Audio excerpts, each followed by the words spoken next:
de criminaliser, au fond, toute opinion sur l'immigration. Alors, étant donné que la justice a décidé d'ouvrir une enquête à mon encontre, je précise en seulement quelques heures, je lui réserve mes réponses, vous le comprendrez, sur ce qui relève de sa compétence. Mais je vous le redis, il n'y a aucun fichier, aucune fiche informatique ou manuscrite en mairie de Béziers. Évidemment. J'ajouterai qu'en revanche, les statistiques par l'origine des prénoms existent. Mais c'est la gauche qui les promeut. Certains s'émeuvent que l'on puisse regarder les prénoms des individus pour en déduire les origines. Je vous rappelle que c'est ce que fait l'Observatoire des discriminations, qui le revendique haut et fort. Un observatoire qui n'a guère travaillé d'ailleurs encore avec le Conseil général socialiste de l'Essonne. Quand le journal Libération consacre un article sur le faible nombre de diversité d'immigrés en clair à des postes de responsabilité, comment le fait-il et comment il le revendique, le journal Libération? Tout simplement en se basant sur les prénoms et en s'appuyant sur l'Observatoire des discriminations. Mais là, je ne vois personne, aucun homme politique montrer du doigt Libération et s'en inquiéter. De même, je voudrais poser une question. Comment font les maires de gauche qui servent aux enfants des cantines des repas sans porc pour savoir qui en mange et qui n'en mange pas? Ils comptent qui, comment ils s'y prennent? En un mot, la gauche, elle n'a pas de leçon à nous donner et à me donner. Quand je vois la gauche qui feint de manifester son indignation, il faudrait qu'elle soit un peu plus prudente. Ses chefs, à commencer par le Premier ministre, se sont déjà illustrés par des propos qui, s'ils étaient tenus par d'autres, je vous garantis que ça leur aurait valu des poursuites judiciaires.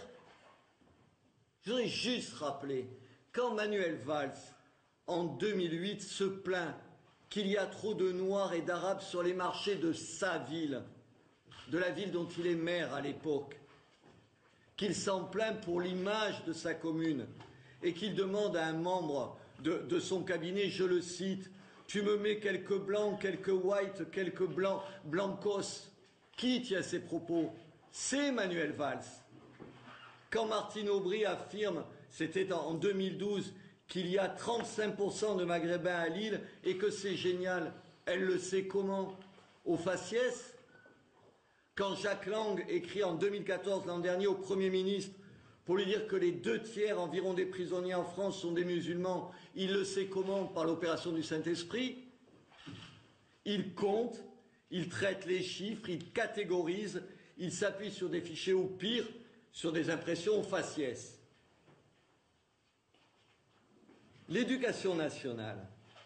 Quand Madame Belkacem, ministre de l'Éducation nationale, déclare qu'en France, on ne fait pas de différence entre les enfants de l'école, mais que dans le même temps, elle continue à rendre obligatoire dans les communes, à Béziers comme ailleurs, des cours dans les écoles, dans nos écoles, d'arabe et de turc pour les enfants issus d'immigration, de qui se moque-t-elle? Là, elle ne fait pas le poids, elle ne catégorise pas.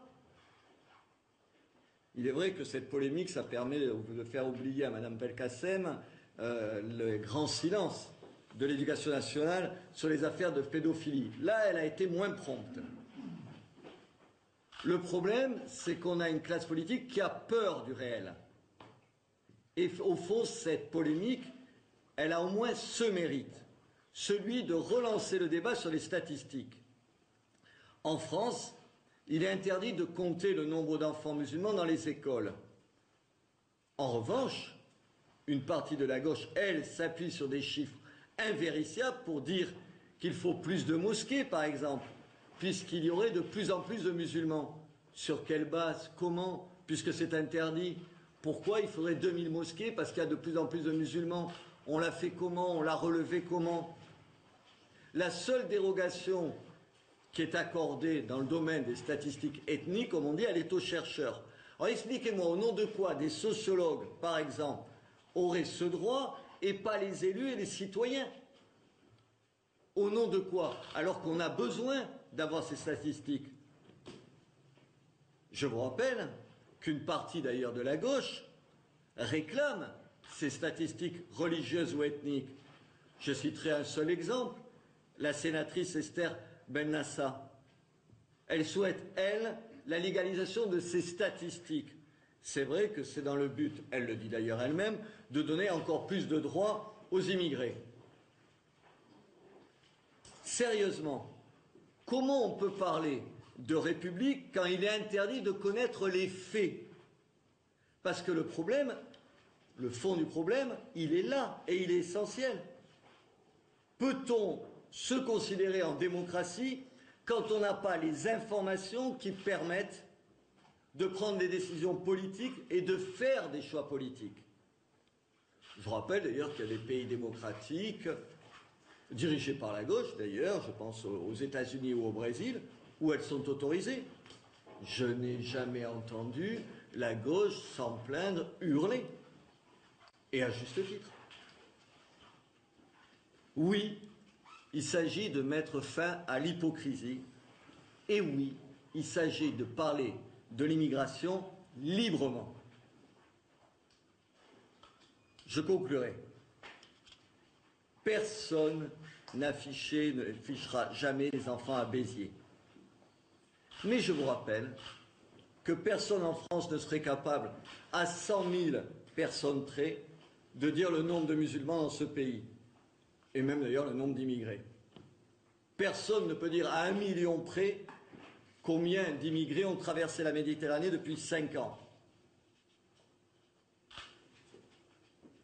Au fond, ce qui gêne la gauche, ce n'est pas les statistiques, faux problème, c'est ce qu'elles révèlent de la situation. C'est vrai qu'il y a une autre statistique là que tout le monde connaît, là ça ne pose pas de problème, c'est celle des instituts de sondage, quand ils disent qu'à près de 90%, les musulmans ne votent ni pour l'UMP, ni pour l'UDI, ni pour le Front National, mais pour la gauche. Je crains que cette statistique-là explique bien des choses, bien des choix politiques. Elle montre également qu'il y a un vote ethno-religieux et qu'il profite à la gauche. En conclusion, je voudrais vous dire, à en croire les déclarations, alors il y en a eu cette aujourd'hui, des ministres, des parlementaires, d'un nombre incalculable de prétendues autorités morales, il me semble qu'il ne se passe rien d'autre en France que ce qui se passe ici, qui est une non-histoire, un non-événement. Je le redis, Madame Belkacem n'a pas de problème de pédophilie et de réforme de l'enseignement, et elle n'a rien qu'à s'occuper de ce qui s'est dit hier à la télévision. Monsieur Cazeneuve, ministre de l'Intérieur, doit gérer, me semble-t-il, un afflux historique d'immigrés clandestins. Il n'a rien d'autre à faire. Écoutez, au fond, je vais, moi, me retourner vers monsieur Manuel Valls. Je lui demande solennellement de faire voter la loi qu'il voulait déposer en 2009 lorsqu'il était député-maire d'Ivry.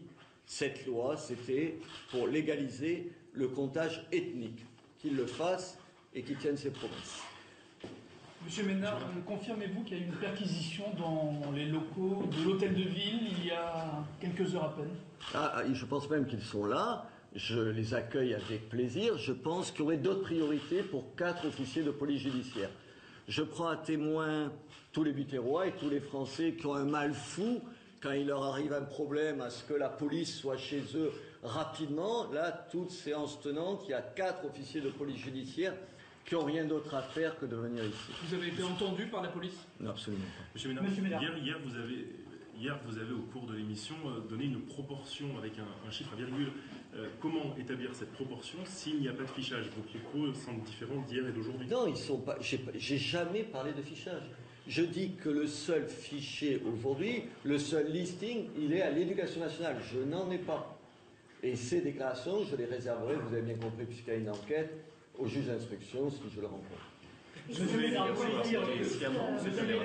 voulez dire que hier soir, il y a des millions de Français qui n'ont pas du tout compris ce que vous vouliez dire? Non, il y a des dizaines d'hommes politiques et des dizaines de journalistes comme vous qui font semblant de comprendre quelque chose que je n'ai pas dit. C'est pas les Français, ne vous abritez pas, c'est vous toute seule. Vous êtes assez grande pour être mal pensant. En l'occurrence, ça suffit, vous n'avez pas besoin des Français. Laissez les Français, les messages que j'ai reçus aujourd'hui ici, je vous garantis que les Français, ils ont compris que oui, c'est un problème. Mais le problème, c'est que parler de l'immigration, c'est quelque chose que vous ne voulez pas qu'on fasse. Simplement, j'essaye d'en parler calmement. Attendez, pardon. J'ajoute que nous avons mis en place à Béziers un plan d'aide aux écoles comme il n'avait jamais été fait depuis des années. C'est ça mon seul souci. C'est pas de montrer quelque chose, c'est de trouver une solution à ce quelque chose. Mais vous, la seule chose qui vous préoccupe, c'est ce qu'on doit dire ou pas dire, ce qu'on a le droit de dire et pas le droit de dire. Pardon, on peut parler de l'immigration tranquillement, posément, et je vous garantis qu'à Béziers comme ailleurs, les Français sont d'accord.